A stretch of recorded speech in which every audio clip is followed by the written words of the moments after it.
Hey, it's the Empire. Don't forget to hit the like button, the subscribe button, and the bell icon for more videos. We taking over.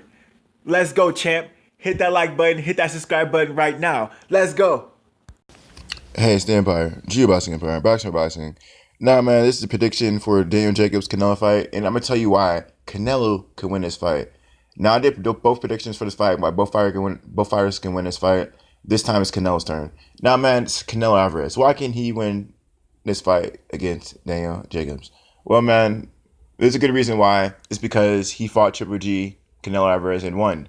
Uh, I thought Canelo Alvarez won decisively both times. People talk about how the first one was controversial. I didn't see that controversial at all, man. A lot of people were talking about how Triple G was coming forward in that fight, the first fight, backing Canelo up, and Canelo Alvarez was running around a lot, fighting scared, which wasn't true, man. I thought Canelo Alvarez was lighting up Triple G when Triple G was walking forward. I thought Triple G's jab was ineffective, and I thought he was just coming forward to come forward, man. He wasn't really doing anything. It was crazy, man, because I kept trying to explain. I talked to a lot of people about boxing, and when Triple G was going forward, he wasn't landing any punches. If you go to his highlight reel and show me more than 3 punches landed by Triple G, any point in that fight besides the 12th round, at any point in that fight besides the 12th round, he wasn't landing any combinations. And the thing is, Triple G was walking forward to hurt Canelo Alvarez to throw combinations, but Triple G was getting countered so much with counter shots. Every time Triple G threw a jab, Canelo was countering him pretty bad, man. He was countering him bad.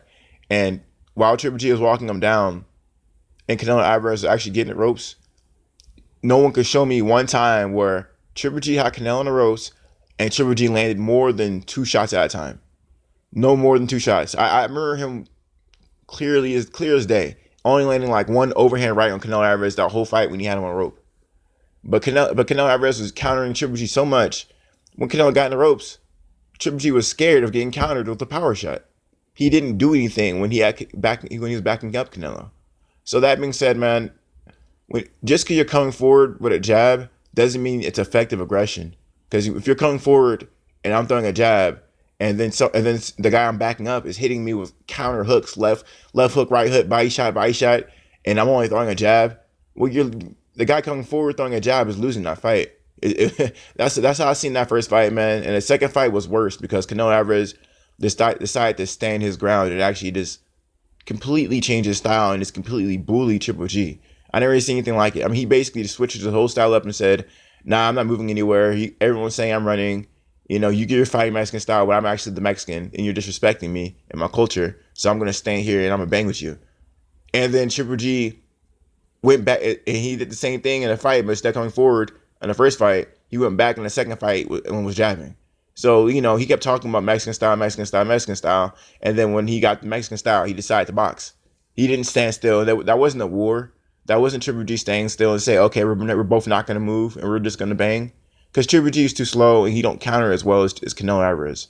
Now, in regards to Daniel Jacobs and Canelo Alvarez, man, Canelo Alvarez, if he decides to stand his ground and fight small, it could be trouble for Daniel Jacobs if Daniel Jacobs decides to trade with him. Because the thing about it is, the reason why Triple G didn't decide to trade with Canelo Alvarez is because while Triple G hits harder, it doesn't matter if you're slow.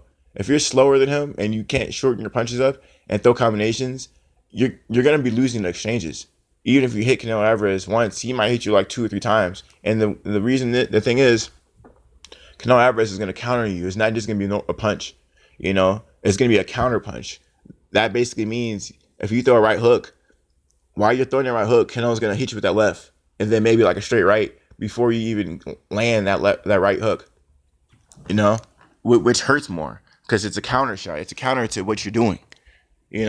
And Canelo Alvarez is really good at fighting small, man. He basically did it to Rocky Fielding when he walked Fielding down at 168 and completely annihilated him. It wasn't even a close fight. Canelo Alvarez is just so good on the inside, and he's so good at countering that the bigger, stronger fighter, even he can be bigger and stronger, but it doesn't matter if you're too slow.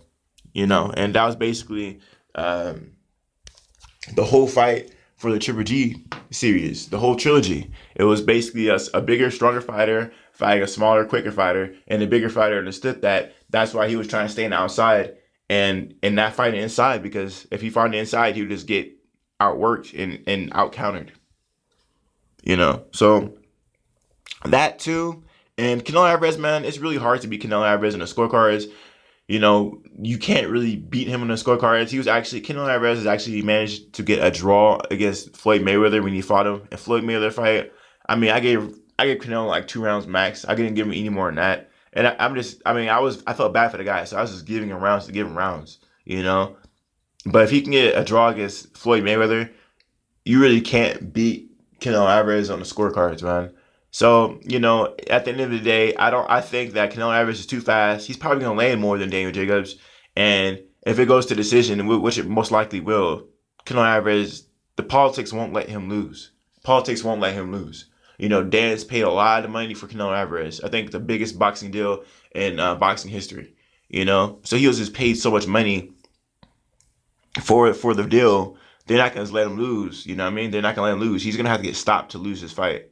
So, man, I put politics over who I actually think win all day, because some people you can't bet against, because he has that pool, and Canelo Alvarez has that pool so much so that he really can't lose a decision. He's gonna have to get stopped, and I don't think that Daniel Jacobs has the he's not sharp enough to make him lose. Daniel Jacobs hits hard, but you wouldn't know off the way he punches. Like, you don't have perfect technique.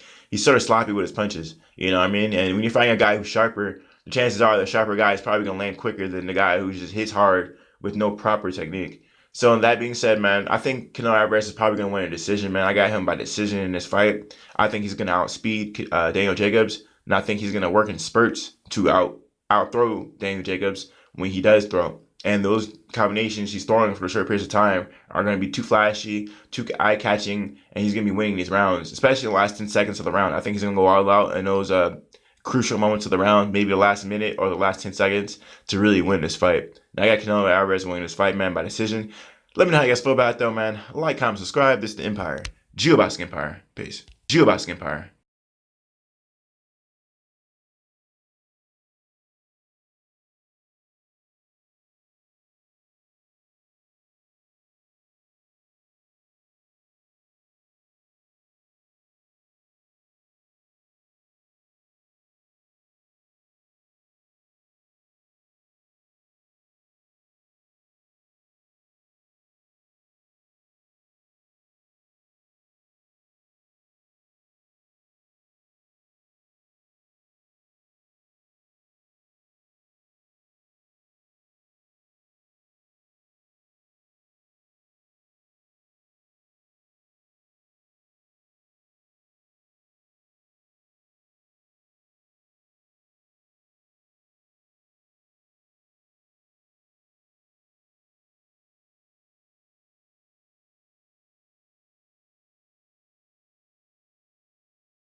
Hey, it's the Empire. Geoboxing Empire. Back to my boxing. Now, man, crazy news, man. Apparently, the Canelo Triple G negotiations fell through, man. Triple G wanted that 50%, and Canelo's like, nah, I don't think so. So, what happened was Canelo Alvarez and Daniel Jacobs are in the talks. And apparently, they're gonna be fighting on September 15th. Now, Oscar De La Hoya and Eddie Hearn have been, I'm sorry, Oscar De La Hoya and Eddie Hearn have been negotiating this fight, and Eddie Hearn loves the idea of these people fighting, of Daniel Jacobs and Canelo Alvarez fighting each other, and this is a really big deal, man. Oscar De La Hoya, having Canelo Alvarez and Eddie Hearn having Daniel Jacobs. This is really Eddie Hearn's first huge fight with a company that's not Aheem. Eddie Hearn hasn't worked with Oscar De La Hoya in a big fight yet, and this will be his first time doing so. And this is a really big deal, man. This is Oscar De La Hoya's big dog.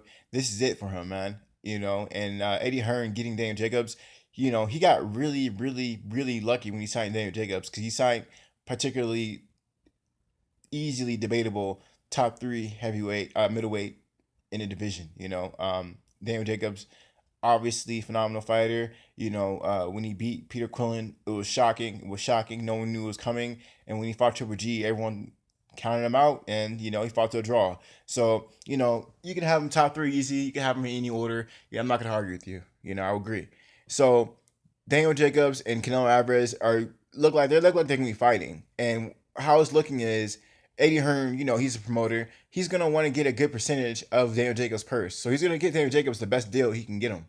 So it may not be a 50-50 split, but it's gonna be high. I'm guessing around 30 to 40% of the split will go Daniel Jacobs, because well, Daniel Jacobs is a big deal, and Eddie Hearn as a promoter, and he just hit America. This fight will most likely happen, I'm guessing, in New York, man. Eddie Hearn controls New York, and if Canelo Alvarez, he's been fighting in Texas and the West Coast over a lot. Really, I never seen him fight in New York, and I think this would be This is the best time really to fight in New York. Daniel Jacobs is homeborn in New York, and grown, fought there his whole career, and this is the best time for Canelo to fight over there. Will it happen? I don't think so, but I think Canelo Alvarez needs to diversify his demographics. He's been fighting in Texas and LA and all those stuff hub and Vegas. He's doing that for too long. New York's the Big Apple, man. They have the Madison Square Garden over there. Big deal. So we're gonna see how this fight unfolds. Daniel Jacobs is a big fighter. He's a strong fighter, and this is gonna be a really hard fight for Canelo Alvarez. And Daniel Jacobs, because Canelo Alvarez is extremely quick. He's bringing that speed from lower weight classes, and Canelo Alvarez, he's not afraid to throw a combination in front of a bigger, stronger opponent. You've seen it in the Triple G fight, whether you think he lost or not. He threw a lot of punches in that Triple G fight, in my opinion. When he did throw punches, he threw a lot of combinations, in my opinion. So it's gonna be really good, man, to see Daniel Jacobs versus Canelo Alvarez. The thing is, it is 24/7, so they're gonna really open up on Daniel Jacobs' story. The first time they had Daniel Jacobs on HBO, he got a lot of deals from that. He got a lot of sponsors from that. And he's fighting Canelo Alvarez. He's gonna get even more sponsors. People are gonna know about him even more. Daniel Jacobs is becoming a bigger star of boxing, and I'm really proud of the guy. You can't hate a guy who beat cancer. Beat cancer, came back. Now he's on top of the world, basically. Canelo Alvarez, man, he has a lot to prove, man. The whole clenbuterol thing, he has a lot to prove, and I just hope that this fight's gonna be a tested fight. I want it to be a fair fight. They need to make sure there's testing in this fight, because if not, then it's just not even. I wouldn't even watch it, in my opinion. I wouldn't watch the fight if there's no testing. I hope De La Hoya is not trying to pull something smooth on everyone and say, oh, well, no testing. You want this money? We'll pay you extra $1 million, just no testing. That stuff's very dangerous. No one wants to see anyone get hurt. And yeah, man. So let me know how you guys feel about the fight, man. I'll put the link in the description so you guys can read it yourself. But really big deal. Oscar De La Hoya, Eddie Hearn come to an agreement. Looks like it's gonna happen, man. So, I'm guessing the winner of that will probably fight a Triple G, because they'll have all the media attention and everything. And man, big deal. Let me know how you guys feel about it. Like, comment, subscribe. This is the Empire. Geoboxing Empire. Bitch.